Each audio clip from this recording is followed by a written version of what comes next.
What's up, everyone? It is Diecastbuffet here again. Guys, we have a 187 diecast from 2019. It is Ricky Stenhouse Jr.'s Sunny D Ford Mustang. I'm taking a closer look at this. I got it from one of the mystery bag 187 diecast things. So, anyways, let's go ahead and hop to it. All right, folks, I would say brand new, but it came from one of the, mystery bags. So technically not 100% brand new, but about as good as you're going to get.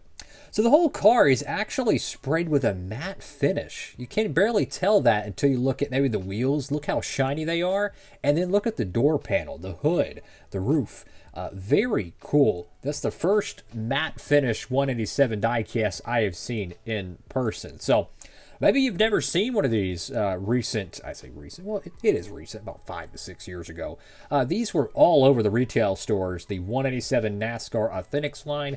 Very controversial and unfortunately very short-lived for many. Some didn't like it, some did. Personally, I wasn't a fan of them at the time, but hey, when they're free, right?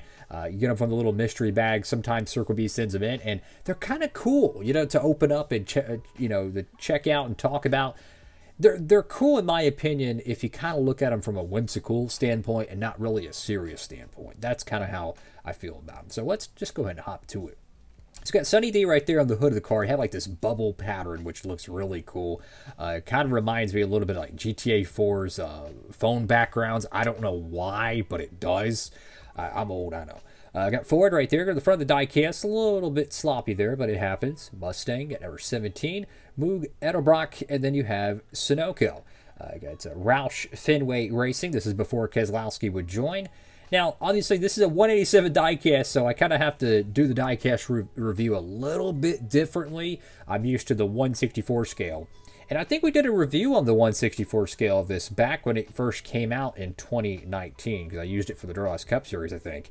Go to the left side of the car. You can see some decals that should have been trimmed a little bit better. Got Fastenal, Sunny D, Mac Tools, Champion.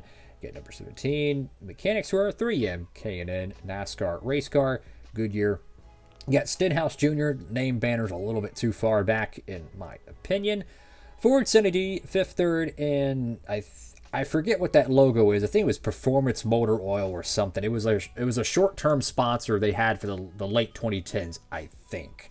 Got American Ethanol there. And then you got the back end of the car, and what the heck happened here? Oh, my goodness. Yeah, I'm not really sure. It looked like it got... I don't know. It looked like it got cut, maybe? I don't know.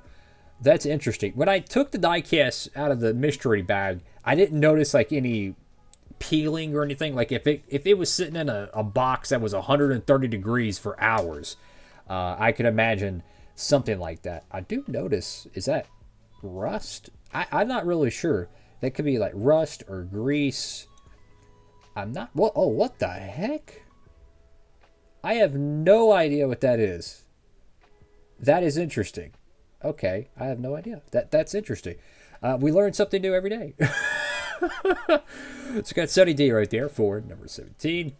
Go to the right side of the diecast, and again, you can see more of that decal wrap that's just not trimmed like it should be. But again, if you look at these 187 diecasts, differently than the 187 diecast of yesteryear, back in the COT Gen 4 era, and you kind of look at these more of a novelty, something you would just kind of keep around your laptop or something on your desk. If it falls on the floor and you really don't care about it, I feel like they're really cool. You can make a keychain out of this really easily. And it's something that you could just kind of be a little whimsical with. I like that, right? But I feel like if you're looking at it from a serious diecast collecting standpoint, you're probably going to be a little bit disappointed because there's no detailed interior, right? The 187s of the 2000s actually had detailed interior, believe it or not. So that's why I look at it nowadays as kind of a novelty, and I like it from that standpoint. And number 17, Sunny D, and then the windows are all blacked out. It's all metal, right? The whole car body itself is all metal. They just put a black decal to represent the windows. Then you have Sunny D right there on the deck lid. What's kind of funny about this paint scheme is, or the paint scheme, I say the diecast itself, is the 2019 Ford Mustang had a very tall spoiler for the 164 scale. Well, in those years, they had so many different spoiler packages. So the 187 technically has a different aero package because it's a generic mold. And naturally, the generic mold has a very, very short spoiler. But yeah, a little bit of quality quirks on this one. But you know what? Hey, man, it's free. You know what I'm saying? I ain't complaining. So that's a really cool diecast, though. Popular paint scheme from 2019. We're going to check out the little sticker that comes with it. And it's got a little bit of bending to it. That's what happens when it's in a bag. You know, it gets jumbled around. It gets bent pretty easily. You know, it's expected, right? Let's just be honest. And then you put a die-cast car in there, and it's just ding, ding, ding, ding. It's got the number 17 there, and it has the paint scheme pattern put within it. Pretty much has the door panel design, but in sticker form, which is really cool, honestly. I like that. Like the little dots above it might be a little bit different, but you know, you get the point, right? So that's really cool that they did that.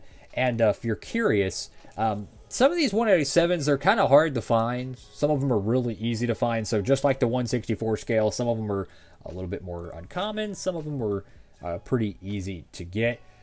I've always wondered if they're ever going to make 187s again. I think they will. I think at some point they're going to come around to it. NASCAR diecast history shows that they usually make them for a little bit, then they stop, then they make them again, and then they stop.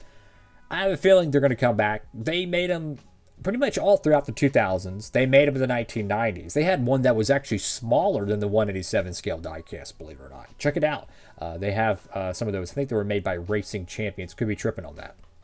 Anyways, they made some of the COT era, Gen 4 era. I think they stopped around 2011 or 2012, and then they picked it up around 2014. They did that, I think, for a year. And then around 2018, they started these, and they kind of just went from there. And then they ended around early 2020. I don't know if any of the 2020 paint schemes actually got produced because they were still cultivating the 2019 cars. But my point is they have yet to make these in the decade, currently in the 2020s, I guess. The bottom panel of the car actually has some decent detail for a 187 diecast, to be honest with you. Like, since they blacked out the windows, I would expect the whole bottom to look like a Gen 7 under tray where it's just completely flat. So I got to give them some props for at least putting some detail to it. But yeah, it's not bad at all. You know, it's just a little novelty car. It's a generic mold. That's another thing you might not notice.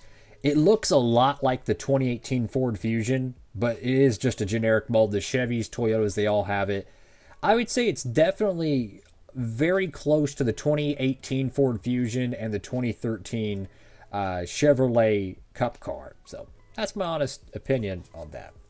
Thank you all for watching the video. Make sure to like, comment, and subscribe. Tell me what y'all think about the 187 diecast. I know a lot of people liked them.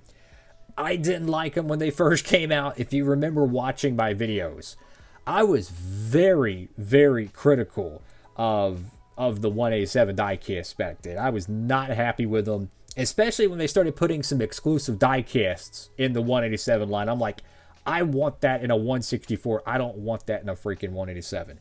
But at the time, I didn't look at it from a novelty standpoint. I looked at it from a, oh my goodness, I want high quality collectible, put it in a display case type stuff.